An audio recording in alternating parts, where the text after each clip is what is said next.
မင်္ဂလာပါဗျကျွန်တော်ဒီနေ့ကျွန်တော်ပြောသလိုပါပဲဗျဒီမှာလေဒါ GNG ကနေပြီးတော့18နှစ်ပြည့်တဲ့ဒါလူနာတွေအတွက်ကိုကျွန်တော်တို့ဒါကိတ်6နဲ့ဒါဒီမှာရေတက်နေပေါ့နော်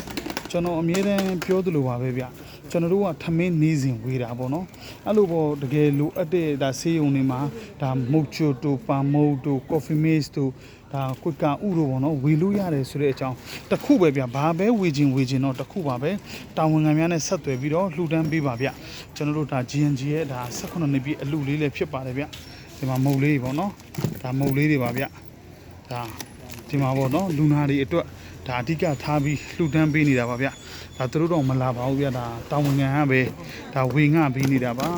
လှူဒန်းပေးတဲ့အလှရှင်တွေလည်းကျေးဇူးတင်ပါတယ်ဒီနေ့ဆိုလည်းကျွန်တော်တို့1500တင်းနေပေါ့နော်ပြည့်ခဲ့တဲ့နေ့လေးပါကျွန်တော်ဒီနေ့ဆိုရန်ကုန်ပြည်သူ့ဆေးရုံကြီးနဲ့ကန်တော်လေးဘိုးဘွားကြီးဒါစုစုပေါင်း2နေရာမှာလှူဒန်းတာပါဗျလှူဒန်းပေးတဲ့အလှရှင်တွေအားလုံးကိုလည်းကျေးဇူးတင်ပါတယ်အားလုံးလည်းစိတ်ချမ်းသာလို့ကိုယ်ချမ်းသာပါစေယောဂဗျာတွေလည်းကင်းရှင်းကြပါစေဗျ